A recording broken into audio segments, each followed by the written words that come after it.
एक पाक फौज का जवान SSG कमांडो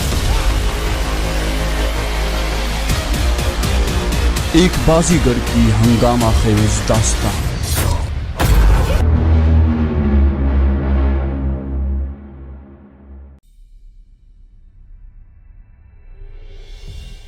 मैं दो गुंडों पर पिस्तौल ताने खड़ा था। एक अजीब सी सिचुएशन बन गई थी। गोली चलाने में जो भी पहल करता उसका अपना बचना मुहाल हो जाता कि मुखालिफ ने मरते मरते भी उसका काम तमाम कर देना था। हम नामालूम कितनी देर उस हालत में रहते कि अचानक ड्राइवर पार्टी की पुश्त की जानिब दौड़ते कदमों की आवाज आई। मेरी नजर बेख्तियार उस जानिब उठी। स्ट्रीट लाइट की रोशनी में मैंने भागने वाले दूर ही से पहचान लिए थे। उनकी तादाद 3 थी और वो पुलिस वाले थे। इंडियन पुलिस से मुझे इस मुस्तैदी की तवक्को नहीं थी। आज दूसरी बार भी उनकी आमद ने मुझे शिश्तर कर दिया था। हैरानी के साथ साथ मैंने महसूस किया कि मेरे लिए खतरा कई गुना बढ़ गया था। इससे पहले कि मैं ड्राइवर पार्टी को इस खतरे से आगाह करता, बिल्ले ने भी पीछे मुड़कर आने वालों को देख लिया। उसके साथ ही उसके मुंह से हरासा आवाज बरामद हुई, मारे गए बॉस ये तो। अचानक पुलिस वालों ने हवाई फायर किया और बिल्ले की बात उसके मुंह में ही रह गई। भागो! खतरा भांपते ही ड्राइवर चीखा। उन दोनों के हरकत करने से पहले ही मैं ये रिस्क ले चुका था। अलबत्ता हिफ्ज़े मा तकद्दुम के तौर पर मैंने मुड़ने की जरूरत महसूस नहीं की थी और उसी तरह उल्टे कदमों भागते हुए वहां से दूर जाने लगा। मगर जैसे ही ड्राइवर ने भागो का नारा बुलंद किया, मैं पीछे मुड़कर पूरी रफ्तार से भागा। यूं भी स्पोर्ट्स शूज मुझे भागने में मदद दे रहे थे। भागते हुए मैंने पिस्तौल कोट की जेब में मुंतकिल कर दिया था। मोड़ मुड़ते ही मैं पुलिस वालों और ड्राइवर वगैरह की नजरों से ओझल हो गया। पुलिस वालों के ललकारने की आवाजें तवातुर से मेरे कानों में आ रही थीं। मैंने अपनी दाहिनी तरफ की दीवार की जानिब निगाह दौड़ाई। दीवार की ऊंचाई 8 फुट के करीब थी। बिजली किसी तेजी से उछलते हुए मैं दीवार पर चढ़ा और उसी तेजी से दूसरी जानिब उतर गया। ये मोड़ के साथ पहला मकान था। मैं ड्राइवर पार्टी के मोड़ मुड़ने से पहले दूसरी जानिब उतर गया था। नीचे उतरते वक्त मैंने ये एहतियात बरती कि दीवार से लटक कर पंजों के बल नीचे कूदा ताकि कोई आवाज पैदा न हो। सर्दी जोबन पर थी और बंद कमरों में रजाइयां ओढ़े लोग बेफिक्र सो रहे थे। इस शोर शराबे की आवाज शायद ही उनके कानों तक पहुंच पाती। अलबत्ता इस मकान में घुसने से पहले एक खौफ मेरे जहन में जरूर जागुज़ीन हुआ था कि घर में कहीं कुत्ता वगैरह ना हो। कुत्ते की मौजूदगी मेरा भांडा फोड़ देती और फिर वो घर मेरे लिए चूहेदान साबित होता। लेकिन मेरी खुशकिस्मती कि मैं इस खतरे से बच निकला। घर के अंदर घुसने का रिस्क भी मैंने इसलिए लिया था कि पुलिस से आगे मुठभेड़ होने का खतरा भी मौजूद था। मुझे बिल्ले की मुतहय्यर आवाज सुनाई दी, अरे बॉस, वो पंछी किधर उड़ गया? ड्राइवर की झल्लाहट भरी आवाज उभरी, और भाड़ में जाए। और उसके साथ ही उनके दौड़ते कदमों की आवाज दूर जाती सुनाई दी। लम्हा भर बाद ही पुलिस वाले वहां से ललकारते हुए गुजरे। इस असना में मैंने वहां से हरकत नहीं की थी और अपनी चढ़ी हुई सांसों को हमवार करने की कोशिश करता रहा। यकदम दौड़ लगाने की वजह से मेरा सांस बुरी तरह फूल गया था। अगर ज्यादा फासले तक मुझे भागना होता तो मेरी सांसें दौड़ते दौड़ते ही हमवार हो गई होती। पुलिस वालों के कदमों की आवाज जैसे ही मालूम हुई, मैं मकान की तरफ मुतवज्जे हो गया। वो एक दरमियाने साइज का छोटा सा मकान था। सामने 3 छोटे कमरे, उनके आगे बरामदे, दाएं बाएं किचन और बाथरूम, जिनका अंदाजा मैंने उनके साइज की वजह से लगाया था कि वो किचन और बाथरूम होंगे। बाद में मेरे चेक करने पर मेरा अंदाजा दुरुस्त निकला। गली की साइड पर भी दीवार के साथ एक इकलौता कमरा दिखाई दिया, जिस तरह हमारे यहाँ बैठक वगैरह बनाए जाते हैं। इसका मकसद भी शायद कुछ इसी तरह का हो। एक सरसरी जायजा लेकर मैं उस इकलौते कमरे की तरफ बढ़ गया। मेरे गुमान के मुआफिक दरवाजे की कुंडी बाहर से लगी हुई थी। मैंने आहिस्ता से कुंडी खोली और दरवाजा खोलकर अंदर दाखिल हो गया। अंदर घुप अंधेरा था। अपने पीछे दरवाजे को भेड़ कर मैं बिजली के बोर्ड की तलाश में दरवाजे के दाएं जानिब हो गया, मगर अंधेरे में दीवार पर हाथ फेरने के बावजूद मुझे बोर्ड न मिला। मैं दूसरी जानिब बढ़ा और बोर्ड तलाश करके उसके ऊपर मौजूद बटनों को यक के बाद दीगरे ऑन कर दिया। जैसे ही लाइट जली, मैंने एक लहजे के लिए कमरे का जायजा लिया और दोबारा लाइट ऑफ कर दी। कमरे के अंदर 3 चारपाइयां दीवारों के साथ सलीके से बिछी हुई थी और उनके ऊपर मुनक्कश चादरें और तकिए पड़े हुए थे। अलबत्ता हमारे इलाके की बैठक के बरक्स गली की समत उसका कोई दरवाजा नजर नहीं आ रहा था। मैं अंदाजे से चलकर एक चारपाई पर नीम दराज होकर सुबह का इंतजार करने लगा। अंदरूनी कमरों का रुख मैंने इसलिए नहीं किया था कि लामहला सोने वालों ने दरवाजा अंदर से बंद कर रखा हो और रात गए वो बगैर तस्दीक के कभी भी दरवाजा न खोलते। उल्टा शक पड़ने पर वो शोर मचाकर मोहल्ले वालों को मुतवज्जे कर देते या टेलीफोन की सहूलत मयसर होने की सूरत में पुलिस को भी मुत्तला कर सकते थे। खाना खाए मुझे काफी देर हो गई थी और भूख काफी शिद्दत से महसूस महसूस हो रही थी, लेकिन मैंने किचन का रुख करने की बजाय उसे सुबह पर उठा रखा। चंद घंटे भूख बर्दाश्त करना चंदा दुश्वार नहीं था कि हम पाकिस्तानी गोरीले अपनी ट्रेनिंग की बदौलत कई दिन भूखे प्यासे गुजार सकते हैं। सुबह होने तक मेरी सोचों का धारा मुख्तलिफ समतों में बहता रहा। कभी घर की याद और कभी मौजूदा सूरत हाल के बारे में सोचता रहा। हालात दिन ब दिन बिगड़ते जा रहे थे। लड़ाई झगड़ा और मार कुटाई कभी भी मुझे महबूब नहीं रहे। गंडापुर होने के बावजूद मुझे खूंखारी पसंद नहीं थी और हद्दुल वसा में कत्ल गारत से परहेज करता था। लेकिन इंडिया आमद के बाद हालात ने मेरी अमन पसंदी की खूब बदल दी थी। यहाँ तक कि कई आदमी मेरे हाथों कत्ल हो चुके थे। बिलाशुबा वो गैर मुस्लिम थे और उनको कत्ल करने का मुहर्रक भी हालात थे, लेकिन फिर भी किसी के खून से हाथ रंगने का एहसास मेरे अंदर जागुज़ीन रहा। यूं भी कत्ल गारत का जो सिलसिला शुरू हो चुका था उसके रुकने के आसार नजर नहीं आ रहे थे। अगर मैं खैरियत के साथ पाकिस्तान पहुंच जाता तो वहां भी हालात कोई बेहतर नहीं लग रहे थे। सुबह की अजानों और मुख्तलिफ घरों से उठती हुई भजन की आवाजों के साथ मुझे अंदरूनी कमरों की जानिब खटपट की आवाजें सुनाई देने लगी। मैंने दरवाजे के करीब पहुंचकर झर्री से अंदर झांका तो एक नूरानी चेहरे वाला शख्स बाथरूम के दरवाजे से निकलता दिखाई दिया। दोनों आस्तीनें उसने कोहनियों तक उड़सी हुई थी, जिससे पानी टपक रहा था, जो लामहाला वुजू का पानी था। मेरा दिल अजीब तरह की खुशी से भर गया। इसका मतलब है अनजाने में मैंने किसी मुस्लिम घराने में पनाह ली है। मैं खुद कलामी के अंदाज में बड़बड़ाया।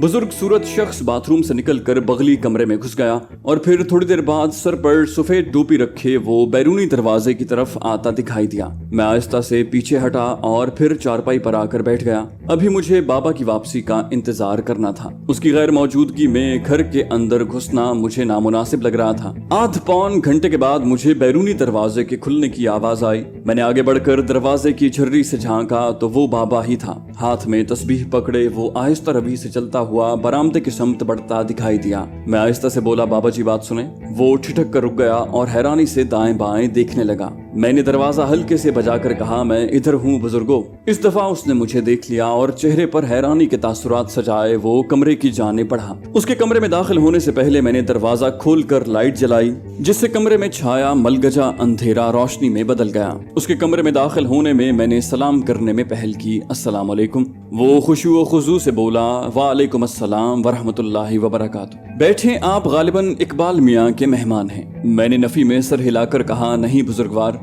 मैं जबरदस्ती का मेहमान हूँ। वो हैरानी से बोला, क्या मतलब? मैंने कहा, मतलब ये कि गुज़श्ता शब अपनी जान बचाने के लिए मैं आपके घर घुसा था। वो मुस्तफसिर हुआ, किससे?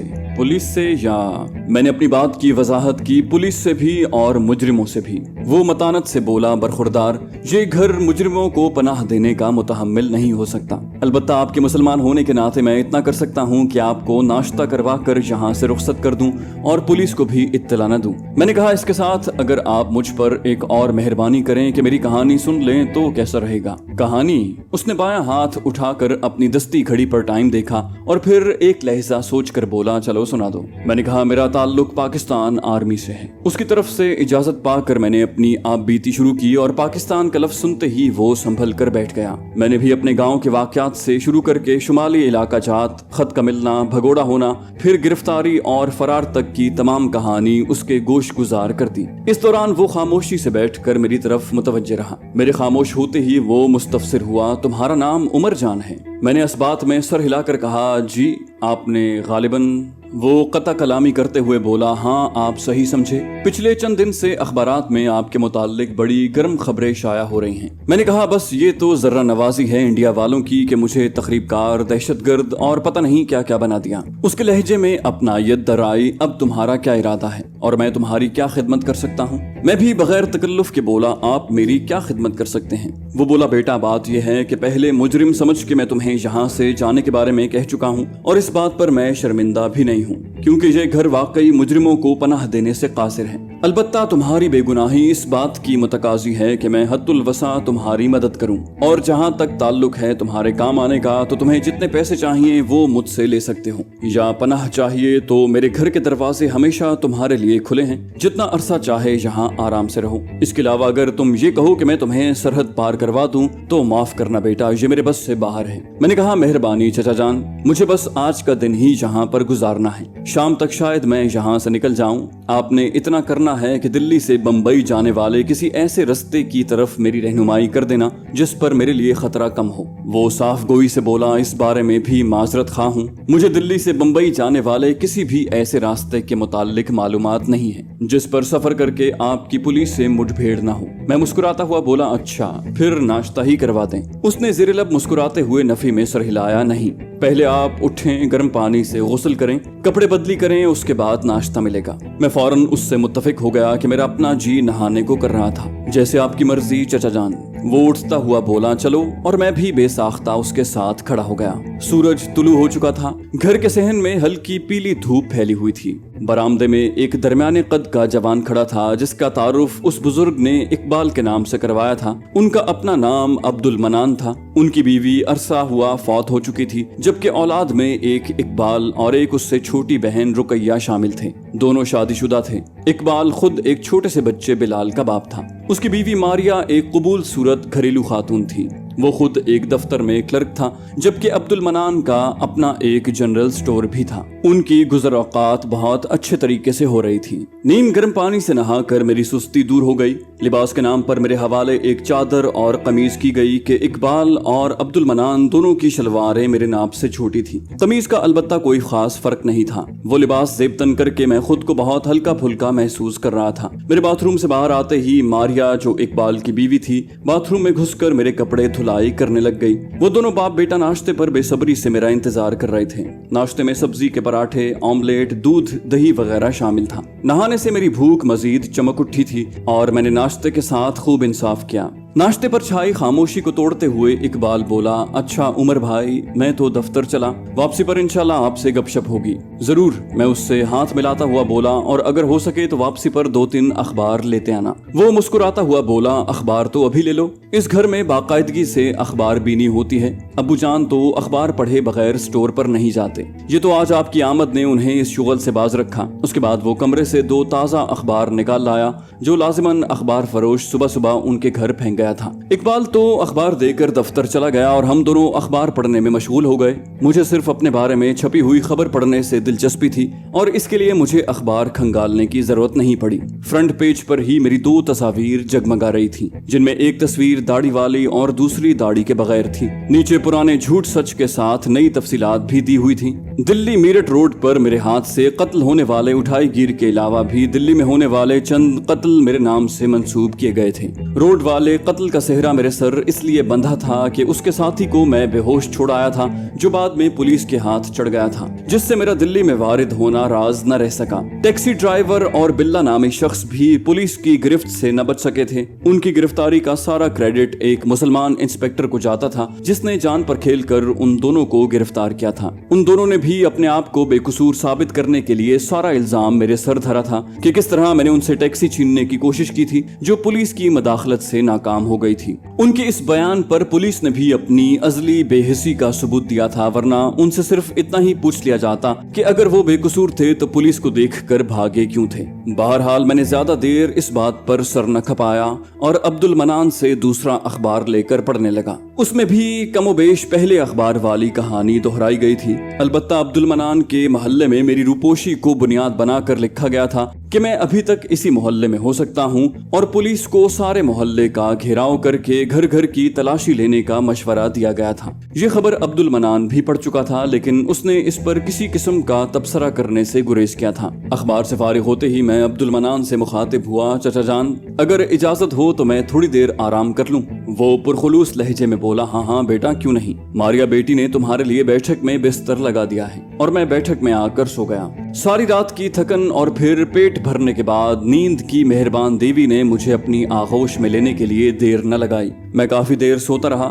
दिन का खाना भी इस नींद की नजर हो गया। दोपहर को दफ्तर से वापस आकर इकबाल ने मुझे उठाया। उस वक्त तक मेरी नींद पूरी हो चुकी थी और मैं अपने आप को निहायत चाको चौबंद महसूस कर रहा था। उमर भाई, आप तो घोड़े बेचकर सो रहे हैं और शहर में सारे महकमे आपकी तलाश में सरगर्दा हैं। मैं अंगड़ाई लेकर उठता हुआ बोला, ये कोई आज की बात तो नहीं है। जब से मेरे कदम यहाँ पड़े हैं, यहाँ के लोग मेरी मोहब्बत में मुब्तला हो गए हैं। इकबाल हंसकर बोला, वाकई तुम्हारी बात सही है। बहरहाल उठो, गुस्ल कर लो, उसके बाद चाय पियेंगे। खाने का टाइम तो यूं भी गुजर गया है और मैं सर हिलाता हुआ बाथरूम की समत बढ़ गया। मेरा अपना लिबास इस्त्री शुदा बाथरूम में लटका हुआ था। नहाकर मैंने अपने कपड़े पहने और बाथरूम से बाहर निकल आया। दोनों बाप बेटा चाय के बर्तन सजाए मेरा इंतजार कर रहे थे। चाय खामोशी से पी गई। उसके बाद अब्दुल मनान बोला, उमर बेटे, अब तुम्हारा क्या इरादा है? मेरा मशवरा तो ये है कि चंद हफ्ते हमारे घर ही रूपोश रहो। जैसे ही तुम्हारी तलाश की सरगर्मियां कुछ मध्यम पड़े तब यहाँ से जाना। फिलहाल तुम्हारा बाहर निकलना बहुत बड़े खतरे का बायस बन सकता है। मैंने कहा, मैं आपसे मुत्तफिक होते हुए भी यहाँ नहीं रह सकता,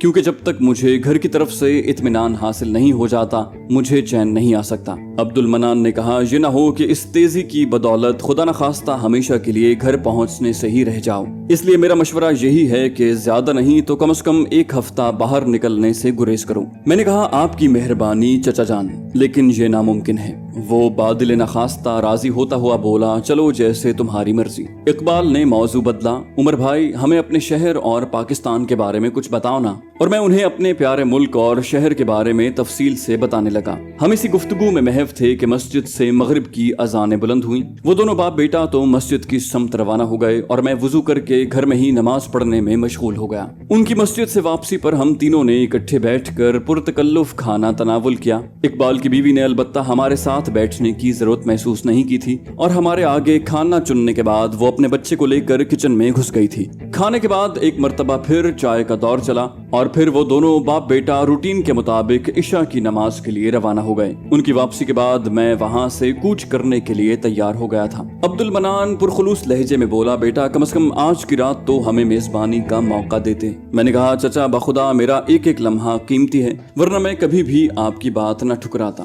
वो नोटों की एक गड्डी निकाल कर मेरे सामने रखता हुआ बोला, अच्छा ये रख लो, रास्ते में काम आएंगे। मैं नोटों की गड्डी में से हल्की मालियत का एक नोट उठाकर जेब में रखते हुए बोला, रकम मेरे पास काफी है, अलबत्ता आपकी निशानी के तौर पर मैं ये रख लेता हूँ, बाकी आप रखें, मुझे जरूरत होते तो मैं आपसे मांगते हुए कतन न शर्माता। इकबाल ने पूछा, इसके अलावा अगर किसी चीज की जरूरत हो तो? मैं घड़ी पर निगाह डालकर खड़ा हो गया। बहुत बहुत मेहरबानी इकबाल भाई, अब मैं इजाजत चाहूंगा। रात के 10 बजने वाले थे जब मैं उनसे रुखसत होकर गली में निकला। रास्ते के लिए कोई हतमी लाया अमल मैं तय नहीं कर सका था, लेकिन एक जगह पर टिक कर बैठे रहने से मुसलसल हरकत में रहना ही मेरे लिए मुनासिब था। अब्दुल मनान के घर से थोड़ा आगे ही आया हूँगा कि सामने से आता हुआ एक नौजवान मुझसे मुखातिब हुआ, भाई साहब माचिस होगी? मैं मुख्तसरन बोला, नहीं। मुझे आगे बढ़ता देखकर अचानक ही वो झपटा, अरे अजीत, ये तू है बे? और इससे पहले कि मैं कुछ समझता उसने मेरे चेहरे से मफलर खींच लिया। ओह क्षमा चाहता हूँ महाराज। स्ट्रीट लाइट की रोशनी में मेरे चेहरे पर नजर डालते ही वो जल्दी से हिंदुओं के अंदाज में दोनों हाथ बांधता हुआ बोला, मैंने समझा कि अपन का बेली अजीत है। मैं मफलर दोबारा अपने चेहरे के गिर्द लपेट कर बोला, कोई बात नहीं, और वहां से जाने के लिए आहिस्ता से मुड़ा और फिर एक कदम आगे बढ़कर यकदम पलटा तो मेरे अंदाजे के मुताबिक वो नौजवान मेरे मुड़ते ही जेब में हाथ डालकर हथियार निकाल रहा था। जैसे ही मैं पलटा वो हथियार मेरी समत सीधा करने ही वाला था।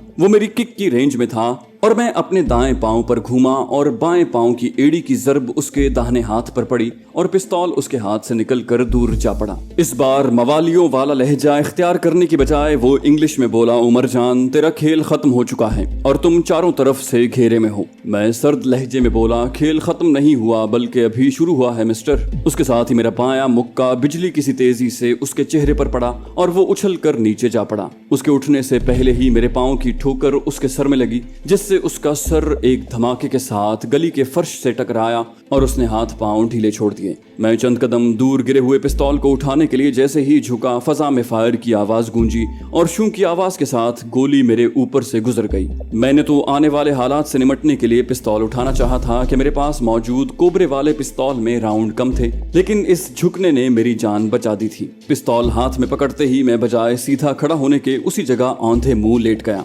सामने से 2 अफराद दौड़ते हुए मेरी समत बढ़ते चले आ रहे थे। नीचे लेटते ही मेरे हाथ में मौजूद पिस्तौल ने 2 शोले उगले और वो दोनों नीचे गिर गए। मैं उछल कर खड़ा हुआ और 2 फायर मजीद उन पर झोंक दिए। 30-35 गज दूर से फायर के खता होने का सवाल ही पैदा नहीं होता था। फायर करते ही मैं रुका नहीं बल्कि उनके तड़पते भटकते अजसाम को फलांगते हुए आगे बढ़ता चला गया। मैं थोड़ी दूर गया हूँगा कि गली के सिरे से दो आदमी आते दिखाई दिए। मैं उन पर गोली जाया किए बगैर अपने बाएं हाथ मौजूद मोड़ मुड़ गया। 20-25 गज आगे जाकर वो गली दाएं जाने मुड़ गई। मैं जैसे ही मोड़ मुड़ा, मुझे सामने से एक और बंदा तकरीबन दौड़ता हुआ अपनी समत बढ़ता नजर आया। मैंने बजाय गोली चलाने के दौड़ते दौड़ते ही उस पर छलांग लगा दी और इससे पहले कि वो हाथ में मौजूद हथियार सीधा करता, मैं उस पर जा पड़ा। मेरे सर की ज़रब ने उसकी 2-3 पसलियां जरूर तोड़ दी थी। उसके मुंह से एक बुलंद कर्राह खारिज हुई और वो मुर्गे बिस्मिल की तरह फड़कने लगा। उसके हाथ में मौजूद पिस्तौल दूर जा पड़ा था। मैंने सिर्फ एक लहजे के लिए रुककर उसके पिस्तौल से मैगजीन निकाली और एक मर्तबा फिर दौड़ पड़ा।